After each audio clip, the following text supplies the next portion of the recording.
I think it's very, very clear now. The world has completely changed.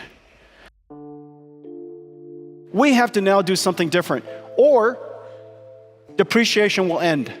And we now will not enjoy depreciation, but experience inflation, computing inflation. And that's exactly what's happening around the world. Jensen Huang, the prophet of silicon and circuits, proclaims a truth that soothes and alarms.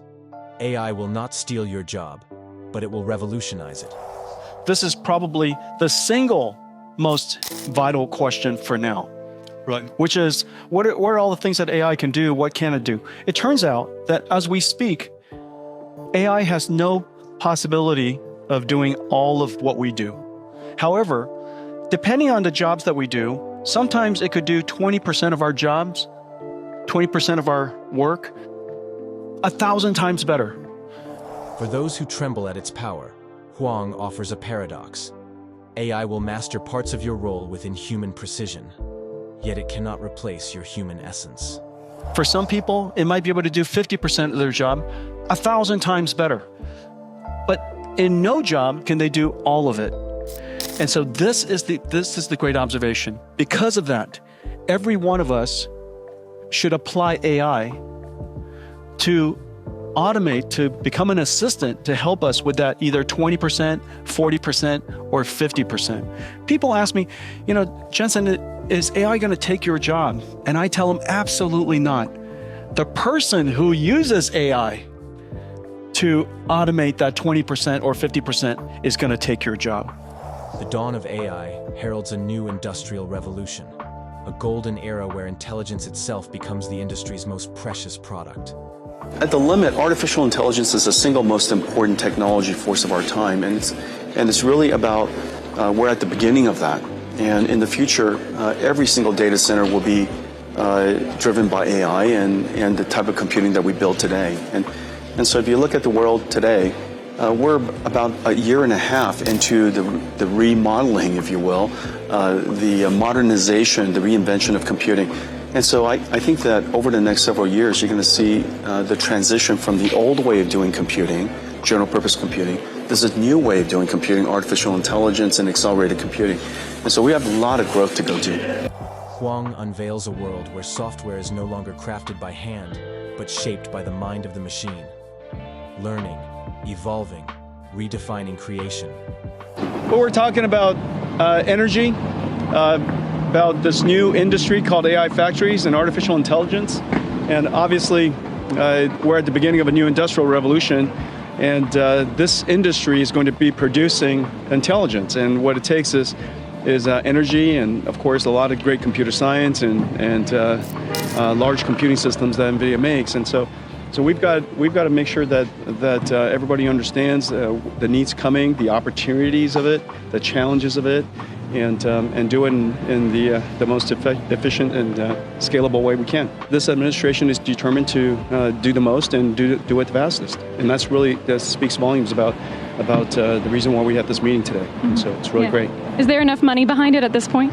Well, if this country doesn't have the money, I don't see anybody else in the world that can possibly take advantage of this incredible new industry. And so, I think people are starting to realize that AI is not just a new computer science. It's a new way of doing software. It's going to, of course, revolutionize the computer industry, but it's going to create a whole new industry that sits on top of it, that produces intelligent skills and produces knowledge. And this industry is going to be quite large. It's going to be hopefully the most exciting of the new industries that the world's ever seen. We know now that the scaling of CPUs has reached its limit.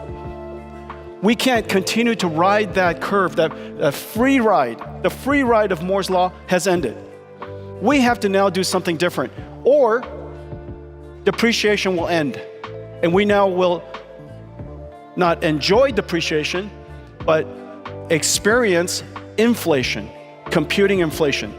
And that's exactly what's happening around the world. Gone are the days of passivity. Humanity can no longer stand idle, expecting progress to fall into its lap without toil or ingenuity. We no longer can afford to do nothing in software and expect that our computing experience will continue to improve, that cost will decrease, and continue to spread the benefits of IT and to benefit from solving greater and greater challenges. We started our company to accelerate software. Our vision was there are applications that would benefit from acceleration if we augmented general purpose computing.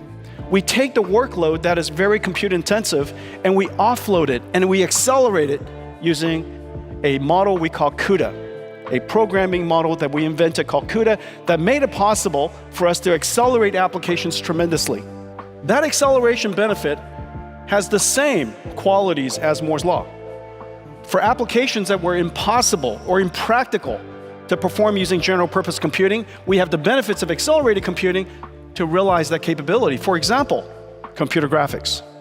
I think it's very, very clear now the world has completely changed. Now let's think about what happened. The first thing that happened, of course, is how we do software.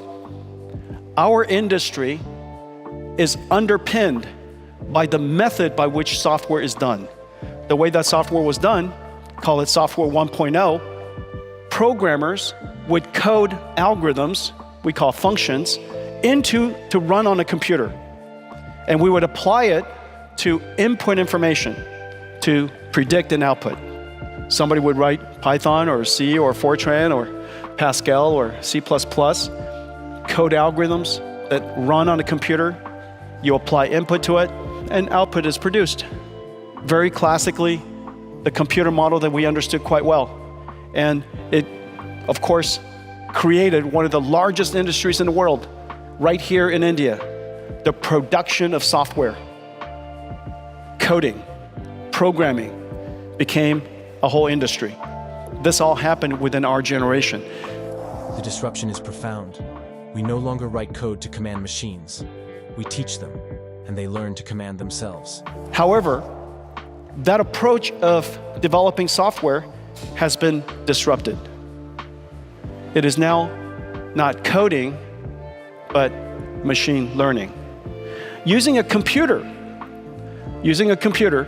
to study the patterns and relationships of massive amounts of observed data to essentially learn from it the function that predicts it. And so we are essentially designing a universal function approximator using machines to learn the expected output that would produce such a function. And so going back and forth, this is software 1.0 with human coding to now software 2.0 using machine learning. So each one of these large language models are connected to the central reasoning large language model we call agent. And so these agents are able to perform all kinds of tasks. Some of them are maybe marketing agents, some of them are customer service agents, some of them are chip design agents. Nvidia has chip design agents all over our company helping us design chips. Maybe they're software engineering agents. Maybe they're able to do marketing campaigns, supply chain management. And so we're going to have agents that are helping our employees become super employees. These agents or agentic AI models augment all of our employees to supercharge them, make them more productive. The AI agents, these digital apprentices, are not mere tools but collaborators, brought into enterprises as allies in the relentless march forward. Now, when you think about these agents, it's really the way you would bring these agents into your company is not unlike the way you would onboard someone who's a new employee. You have to give them training curriculum. You have to fine-tune them, teach them how to use, how to perform the skills, and understand the vocabulary of your company. You evaluate them, and so there are evaluation systems. And you might guardrail them. If you're an accounting agent, don't do marketing. If you're a marketing agent, don't report earnings at the end of the quarter, so on and so forth. And so each one of these agents are guardrailed. That entire process we put into essentially an agent lifecycle suite of libraries, and we call that NEMO. Our partners are working with us to integrate these libraries into their platforms so that they could enable agents to be created, onboarded, deployed, improved into a life cycle of agents. What happens after agents? Now remember, every single company has employees, but most companies, the goal is to build something, to produce something, to make something. And those things that people make could be factories, it could be warehouses, it could be cars and planes and trains and ships and so on and so forth. All kinds of things. Computers and servers, the servers that Nvidia builds, it could be phones. Most companies in the largest of industries ultimately produces something. Sometimes production of service, which is the IT industry, but many of your customers are about producing something. That next generation of AI needs to understand the physical world. We call it physical AI. In order to create physical AI, we need 3 computers, and we created 3 computers to do so. Nvidia's DGX computers, temples of computational power, provide the blueprint for training the models that will shape our shared destiny. The DGX computer, which Blackwell, for example, is a reference design and architecture to create things like DGX computers for training the model. That model needs a place to be refined. It needs a place to learn. It needs a place to apply its physical capability, its robotics capability. We call that Omniverse, a virtual world that obeys the laws of physics, where robots can learn to be robots. And then when you're done with the training of it, that AI model could then run in the actual robotic system. That robotic system could be a car, it could be a robot, it could be a autonomous moving robot, it could be a picking arm, it could be an entire factory or an entire warehouse that's robotic. We recognized properly that AI was not just a new application with a new business opportunity, but AI, more importantly, machine learning enabled by transformers, was going to fundamentally change how computing works. And today, computing is revolutionized in every single layer, from hand coding, instructions that run on CPUs to create software tools that humans use. We now have machine learning that creates and optimizes neural networks that processes on GPUs and creates artificial intelligence. Every single layer of the technology stack has been completely changed. An incredible transformation in just 12 years. Well, we can now understand information of just about any modality. Surely you've seen text and images and sounds and things like that, but not only can we understand those, we can understand amino acids, we can understand physics. We understand them, we can translate them and generate them. The applications are just completely endless. In fact, almost any AI application that you see out there, what modality is the input that it learned from? What modality of information did it translate to? And what modality of information is it generating? If you ask these 3 fundamental questions, just about every single application could be inferred. And so when you see application after applications that are AI driven, AI native, at the core of it, this fundamental concept is there. Machine learning has changed how every application is going to be built, how computing will be done, and the possibilities beyond. Industries now race with fervor, not to survive, but to ascend, driven by the promise of scaling artificial intelligence to heights yet unimagined. The industry is chasing and racing to scale artificial intelligence. And the scaling law is a powerful model. It's an empirical law that has been observed and demonstrated by researchers and industry over several generations. And the scaling law says that the more data you have, the training data that you have, the larger model that you have, and the more compute that you apply to it, therefore, the more effective or the more capable your model will become. And so the scaling law continues.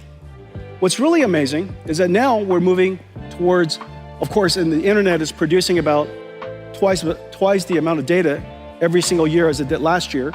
I think in the next couple of years, humanity will produce more data than all of humanity has ever produced since the beginning. And so we're still producing a gigantic amount of data, and it's becoming more multimodal. Video and images and sound, all of that data could be used to train the fundamental knowledge, the foundational knowledge of an AI.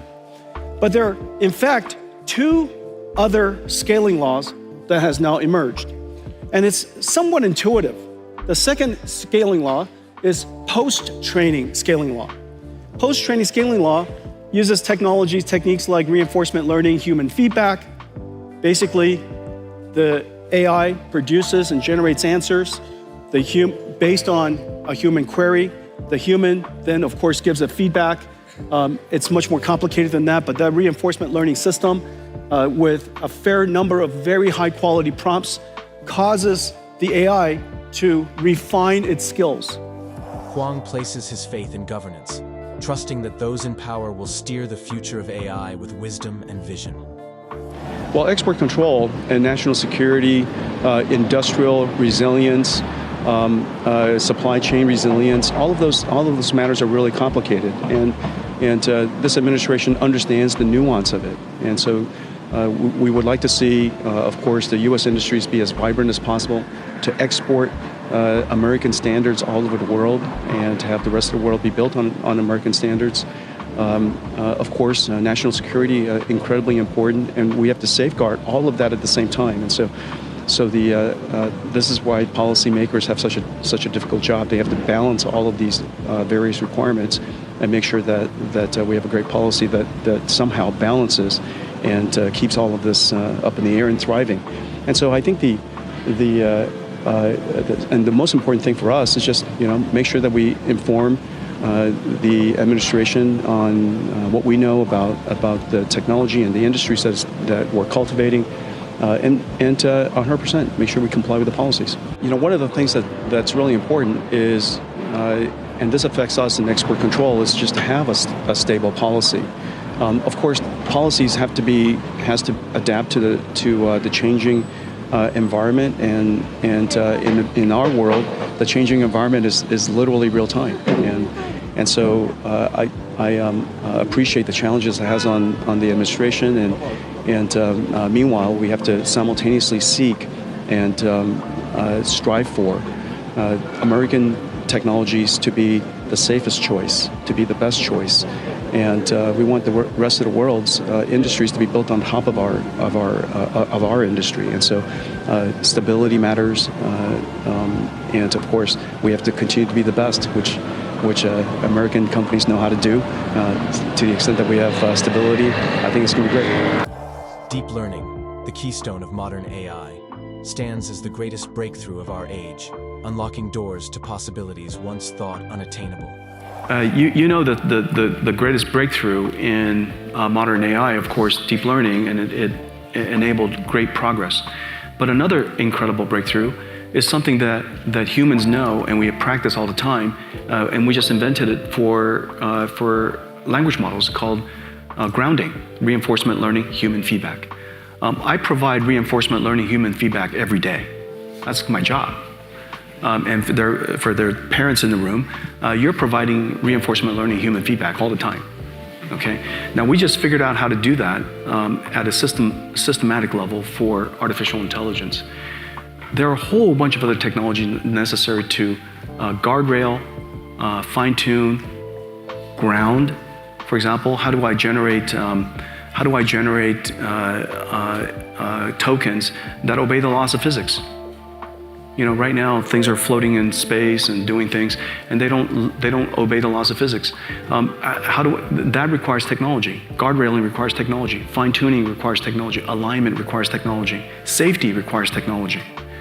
The reason why planes are so safe is because, all of the autopilot systems are surrounded by diversity and redundancy and all kinds of different functional safety and active safety systems that were invented.